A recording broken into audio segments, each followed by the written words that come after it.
Oi, oi meninas, tudo bem com vocês? Eu espero que sim. Comigo está tudo bem, graças a Deus. Meu nome é Beatriz, mas vocês podem me chamar de Bia. E o vídeo de hoje, pessoal, meninas, mamães, tentantes, as que já estão gestantes, é um vídeo de relato e também é um vídeo de alerta para as mamães que, principalmente que estão grávidas de gêmeos. Recentemente eu estive grávida de gêmeos, só que infelizmente eu perdi os dois. Então eu vou começar relatando aqui para vocês. Eu dei algumas anotadas aqui. Esse é o vídeo da perca dos gêmeos, parte 1. Então eu vou dividir ele em algumas partes para não ficar muito cansativo para você estar assistindo. Então, eu vou contar um pouquinho aqui sobre como tudo começou. Eu engravidei em janeiro, né, de 2021. Estávamos muito felizes, né, com a chegada desses bebês. Eram dois meninos univitelinos. Eles eram da mesma placenta e duas bolsas diferentes. Quando a gente descobriu a gravidez dos gêmeos, todos nós, né, da família, pai, irmãos, todo mundo ficou bem alegre, né, com a chegada desses nenéns. A gente ficou imensamente grata a Deus por essa bênção. E assim, meninas, eu nem sei assim mais ou menos por onde começar, assim. Eu fico meio apreensiva em falar sobre esse assunto, mas eu queria contar para vocês um pouquinho. Eu não tinha ideia da gravidade, né, de uma gestação de gêmeos. Assim, eu sabia que era uma gravidez de risco, mas eu não imaginava, assim, o grau, né, de risco, porque eu não tive nenhuma orientação de nenhum profissional de saúde sobre esse assunto. Uma gravidez de gêmeos, ela tem que ser acompanhada mais de perto. É diferente, né, de uma gestação de uma criança só. Eu já tive outras gestações, eu tenho duas filhas e um filho, além desses outros, né, desses bebês que eu engravidei de gêmeos. Eu já tive, então, 3 gestações, então não foi igual. Então eu tinha que ter um acompanhamento mais de perto e eu não tive.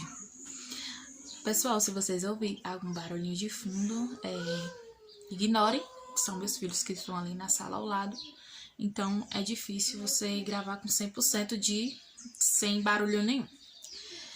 E aí, meninas, as minhas consultas eram consultas normais, né, de mês em mês. E como eu engravidei assim também na época da pandemia, tinha consulta minha que era 1 mês e 15 dias. E eu não tive aquela consulta com obstetra, nada disso, para poder eles me avaliar e dizer como seria, né, a minha gestação de gêmeos. Então, eu consegui duas ultrassons de graça, né, pelo SUS. E as demais, morfológica, todas as outras aí eu fiz particular. E tava tudo normal, tudo de boinha, tudo tranquilo. Não teve nada de alteração, fez aquela de translucência nucal, deu tudo dentro das normas, né, que tem que dar, os valores corretinhos. E tava evoluindo bem, a placenta tava suprindo os dois normalmente. Tava ocorrendo tudo de maneira que eles não viu nada de incomum, fora do comum, para poder servir de alerta pra gente. Assim que eu completei umas 18 semanas mais ou menos, foi a época que teve um médico que ele foi ouvir o coração dos meus bebês. Ele conseguiu ouvir. Nessa época eles ainda estavam vivos. Só que assim, Nas demais consultas, a enfermeira disse que a partir de 20 semanas é que dava para ouvir o coração deles, pelo aquele, acho que é Doppler, né? Uma maquininha que eles colocam na barriga da mamãe para estar ouvindo. É sonar, quer dizer. Aí eu achava estranho, porque das outras gestações, a enfermeira ouvia antes dessa época, né? Antes das 20 semanas. Mas só que se ela falava, eu tinha que, né, acreditar, dar confiança na palavra da enfermeira.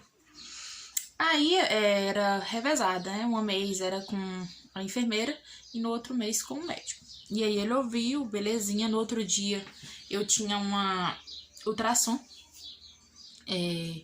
pelo SUS, que a gente conseguiu pelo postinho. Aí eu fiz essa ultrassom, só que tava tudo normal, batimento cardíaco normal, o crescimento deles estavam dentro das normas, tava tudo bonitinho, tava indo tudo tranquilo. E aí voltei para casa feliz, alegre e satisfeita. Nessa época, eu senti apenas um bebezinho se mexendo na minha barriga.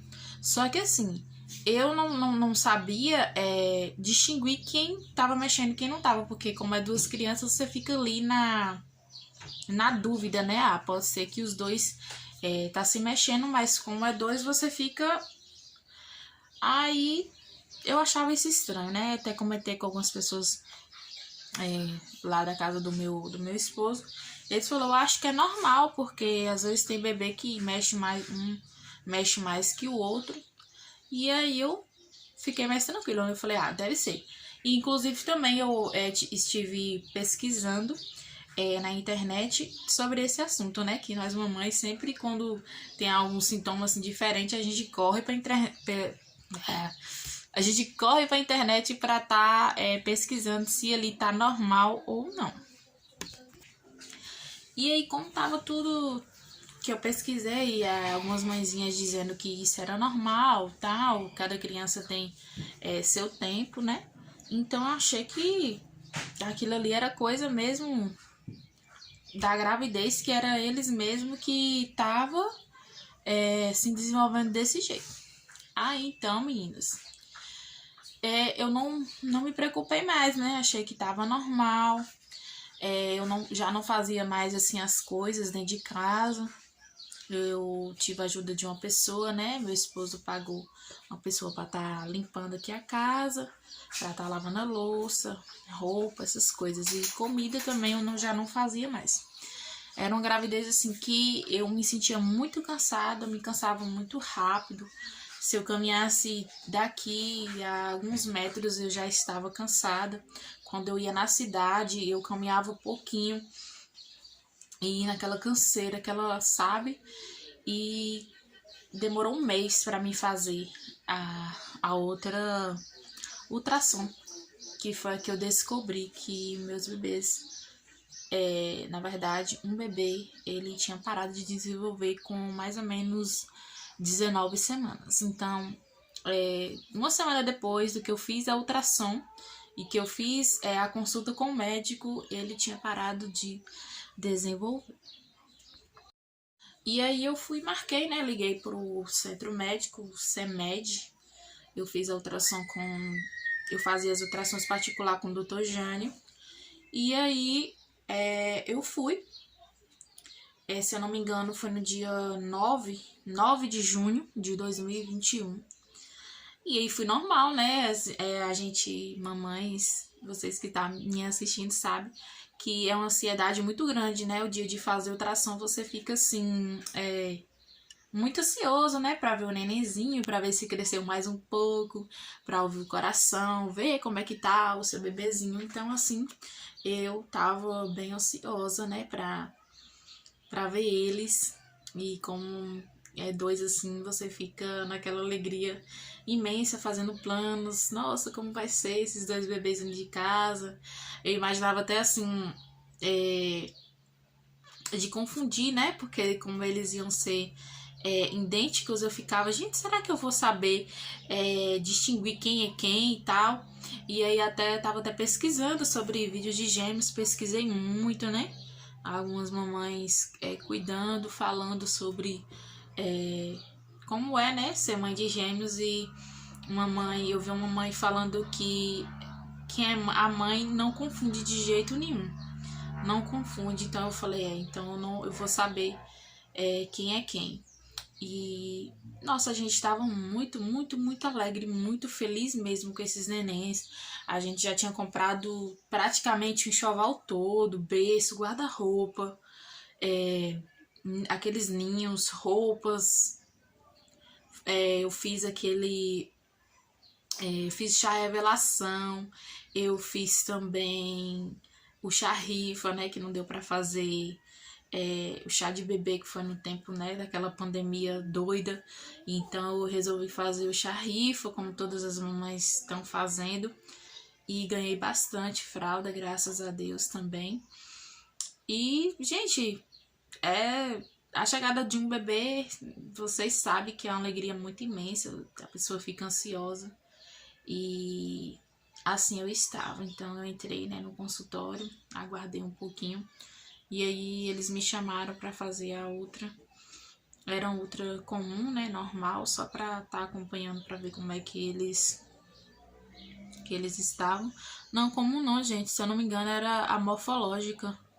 Era a morfológica que eu ia fazer novamente, né, do segundo ao terceiro. Segundo trimestre. E aí, quando eu entrei, ele colocou lá, né, o gelzinho e a maquininha na minha barriga pra estar olhando. E aí eu fiquei tranquila, né, porque até então pra mim tava tudo normal, tudo bem. E então, ele fez lá, né, as medições, assim como das outras vezes. Então eu fiquei, até que ele demorou um pouco mais do que de costume. E aí ele falou pra mim assim, vamos lá, Beatriz, né? Que ele virou o monitor pra mim, eu falei, vamos. E eu ansiosa, doida pra ver eles, né? Pra ver como é que eles estavam. E ele me mostrou primeiramente o bebê que tava vivo, que tava normal, né? E aí, pra mim tava tudo bem, né? Ele foi, mostrou, botou o coraçãozinho, né, pra bater. Relatando aqui, gente, eu achei estranho, teve um momento que eu achei estranho. Que ele ouviu uma vez sozinho, né? Que antes dele mostrar pra mim, ele olhou pro monitor, fez as medições, ouviu o coraçãozinho. Então ele ouviu um só. Aí eu estranhei, mas eu falei, deve ser que daqui a pouco ele vai me mostrar os dois. Então ele me mostrou ao vivo, aí quando virou, né, pro outro lado, assim, que era um do lado do outro, ele falou assim, olha, Beatriz, a gente tem um probleminha aqui. E eu falei, qual probleminha, doutor? Eu imaginei, gente, que fosse alguma outra coisa. Eu não imaginava que meu filho tinha parado de desenvolver. Jamais, em hipótese alguma, não passava pela minha cabeça que esse neném estava morto na minha barriga. E já fazia 4 semanas que ele tinha deixado de desenvolver. E na hora que ele falou assim, o seu bebê parou de desenvolver, eu falei, o quê? Eu não queria acreditar. Eu falei assim, isso quer dizer o quê, doutor? Ele tá morto? Aí ele falou assim, olha, Beatriz, infelizmente, desde as 19 semanas que esse bebê parou de desenvolver. Gente, é o meu chão. Parece que assim, que se abriu e meu mundo desmoronou naquela hora. Eu parecia que eu tava era no sonho. Eu queria nesse momento tá sonhando, porque é muito difícil você perder um filho, é muito doloroso. E aí eu não sabia. Eu fiquei assim, muito desesperada, eu chorei bastante, é muito difícil. E ele falou assim, olha, você vai ter que ir para um lugar que tenha especialidade em medicina fetal, porque como esse outro neném faleceu e eles são da mesma placenta, esse outro neném que morreu já está prejudicando esse outro que está vivo. Então, infelizmente na minha cidade não tem estrutura nenhuma para atender mamães que têm a gestação de risco, infelizmente. E quando você ganhar esse bebê, Beatriz, você vai ter que estar numa cidade que tenha UTI, porque provavelmente esse neném seu, ele vai nascer prematuro e ele vai precisar de uma UTI, e infelizmente aqui não tem. Então, gente, para me digerir tudo isso, naquele instante foi muito difícil, muito doloroso. Eu tinha que sair, né, da minha cidade para ir para outra para tentar salvar a vida desse outro bebê que estava dentro de mim. E assim foi o que aconteceu, né, nesse relato, nessa parte. E no outro vídeo eu vou contar como foi minha viagem, como foi minhas consultas. E aí vocês vão me acompanhando para saber o desfecho dessa história aí. Não é fácil, né? Para as mamãezinhas de anjos suportar a dor da perca. Eu tive 2 percas, então não é fácil, não é fácil, não é fácil. É como se você estivesse num sonho, você querer estar ali no pesadelo e você querer se acordar. E que infelizmente você tem que lidar com isso todos os dias, a dor da perca. Então, no próximo vídeo eu vou estar contando para vocês como foi, né, a viagem. Eu fui para Goiânia e tive consultas lá no materno infantil. Então eu espero que vocês tenham gostado desse vídeo. Me acompanhe, se inscreva no canal, deixe o seu like para poder me ajudar. E um beijo e fiquem com Deus.